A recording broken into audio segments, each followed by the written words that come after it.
Locodiffusion est le plus ancien fabricant de kits en modélisme ferroviaire en France. L'entreprise a été créée en 1971. Cette entreprise commercialise depuis des modèles en boîte de construction, qui sont des modèles réduits de chemin de fer dans les deux échelles les plus courantes, le 1,87e, échelle HO, et le 1,43e, qui est l'échelle 0. Le catalogue est assez riche en modèles. Certains modèles anciens ne sont plus fabriqués. D'autres sont restés au catalogue et actuellement je suis en train de produire des nouveaux modèles. Une nouvelle machine qui est en cours de commercialisation et des nouvelles voitures à voyageurs. Alors les modèles sont entièrement conçus ici et la plupart des pièces sont également fabriquées à l'atelier. Très peu de choses sont données en sous-traitance. Lorsqu'un modèle est lancé, l'étude commence avec des jeux de plans originaux qui sont récupérés auprès des services historiques de la SNCF. De nombreuses photos, parce qu'un plan ne donne pas tout. Divers documents, divers livres ou monographies qui traitent éventuellement du modèle à reproduire. De là est étudiée la faisabilité, sont faits les épures, les premiers plans. Les derniers modèles de la marque sont conçus en DAO, par ordinateur. Les composants sont essentiellement du laiton en découpe chimique, des pièces de décolletage en laiton et des pièces qui sont moulées en bronze à la cire perdue, en bronze. Ces petits moteurs ont une puissance de 2 watts à 9000 tours. Voilà le prototype de châssis de la nouvelle machine, qui est une 241A du PLM. Spécificité de nos fabrications, c'est un montage de châssis par entretoise vissée. Ça permet d'avoir un montage qui est assez rapide et d'avoir immédiatement un parfait parallélisme du châssis, un équerrage dans tous les axes. Ces modèles sont fonctionnels, les prises de courant sont faites à l'aide de plots en cuivre rouge qui se trouvent au dos des roues et qui sont montés sur des lamelles de chrysocale, c'est du bronze ressort. Ces pièces sont réalisées en découpe chimique. Le réducteur sur lequel vient se positionner le moteur, qui est vissé ici avec un cardan qui vient prendre place entre les deux. Ce réducteur a 3 étages de pignon sur vis sans fin. Le carter du réducteur est réalisé en ABS, c'est un moule qui a été réalisé à l'atelier et c'est tiré sur une presse à injecter qui est à l'atelier. La pignonnerie est également fabriquée sur place. L'étude des modèles se fait en partie en partant de plans originaux. Voici un plan du PLM pour une voiture à 3 essieux. Cette documentation n'est souvent pas suffisante, il faut également des jeux de photos. En partant de ces plans, on modélise sur l'ordinateur le modèle, en dessinant les différentes pièces, les différents emboîtements. En fait, tout est réduit pour obtenir le modèle final. Ces modèles étant faits en gravure chimique de laiton, c'est fait avec des films qui se présentent de cette manière et qui vont servir à flasher des plaques de laiton. En fait, c'est de la photogravure. Voici un film de locomotive Pacifique. Une plaque de laiton telle qu'elle sort de la graveuse. Ici, un film avec des chaudières de Pacifique. Voici une chaudière telle qu'elle est livrée au client, c'est-à-dire roulée et mise en forme. Ici, on a 8 chaudières en fait qui sortent à plat. Voilà. Et ici, des cabines de Pacifique qui sont également livrées, mises en forme. Ces machines, au cours de leur carrière, ont reçu différents modèles de tenders. En voici un. Ces tenders vont également derrière d'autres modèles de la marque. Celui-ci est un tender PLM de 30 m3 à grande rehausse. Celui-ci est un tender PLM de 28 m3 sans rehausse. Ils ont une silhouette très ressemblante. Le châssis est le même, le panotage est différent.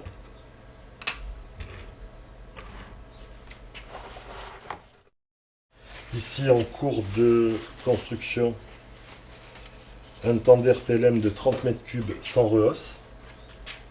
Alors, il y a des différences avec celui à rehausse. Les bouches à eau, qui ici sont à l'arrière, se trouvent ici à l'avant. il n'y a pas de rehausse. Là, il n'est pas monté sur son châssis, il est en cours de peinture.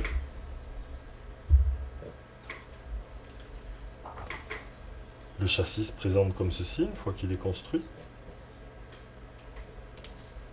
Sur lesquels viennent prendre place les essieux, qui sont fabriqués également ici.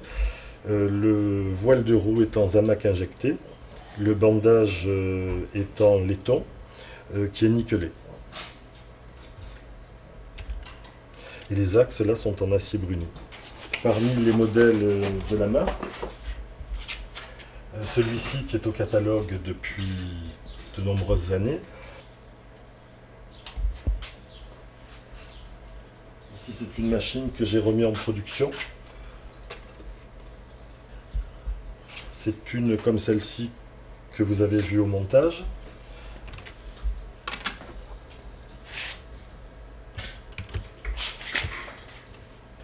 C'est une 140A du PLM. Là, elle est en version PLM. À la SNCF, elles se sont appelées 140J.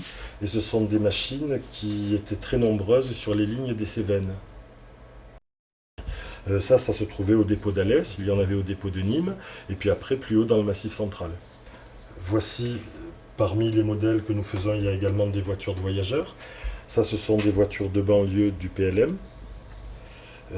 Des voitures qui ont été construites dans la réalité en très grand nombre d'exemplaires et qui ont circulé sur les voies de la SNCF jusqu'aux années 80. Alors ces voitures ont subi une métallisation après la guerre. C'est l'ingénieur Bruat qui travaillait à la SNCF qui s'en est occupé, par réemploi des châssis PLM avec des caisses qui avaient un design et un look et une fonctionnalité, je dirais, un petit peu plus moderne.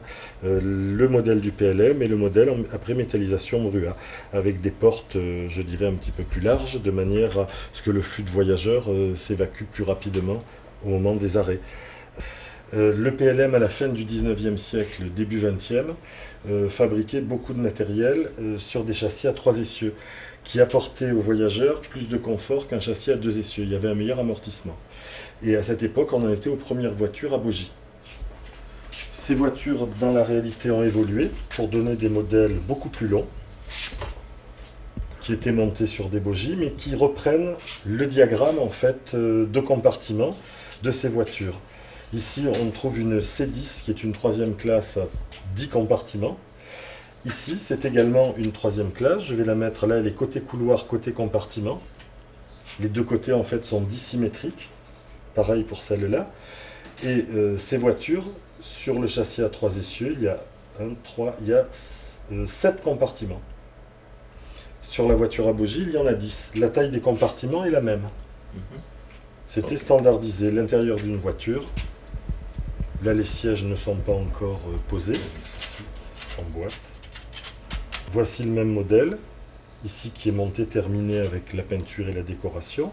Et là, un modèle qui se trouve en cours de montage. Modèle de siège qui rentre dans nos voitures. Il y en a plusieurs. Celui-ci est un modèle de fauteuil qui va dans des voitures de 2e et 3e classe. Donc, par exemple, celle-ci.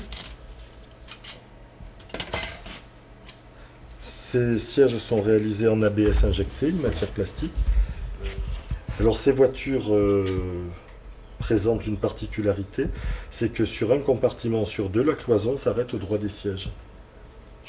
Le modèle de bogie qui va sous ces nouvelles voitures, et ce bogie a une particularité, il est à suspension fonctionnelle.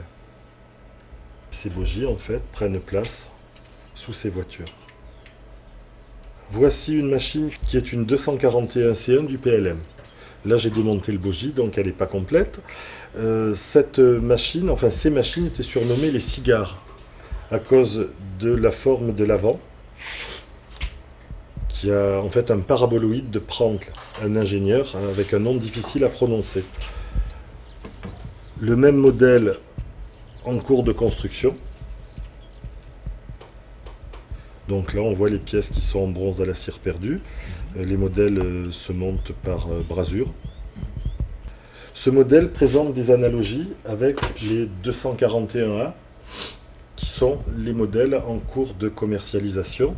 En fait, les 241A ont été une série de machines très nombreuses dans la réalité, qui présentaient certains défauts, Et le PLM, à la fin des années 30, a étudié un nouveau prototype.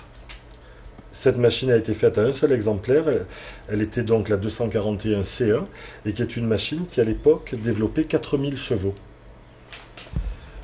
C'était des machines qui étaient prévues pour tirer des express lourds de trains de voyageurs. Après la nationalisation, la SNCF a repris les plans de ces machines et après la Deuxième Guerre mondiale a fabriqué une série de machines qui a été assez célèbre, qui sont les 241P, qui en fait reprenaient tout l'appareil moteur de la 241 C1 avec un recarrossage, en fait un design de l'enveloppe de chaudière qui avait été signé par Schaeffer, qui est un grand designer des années 30. Les 241P ont circulé jusqu'aux années 70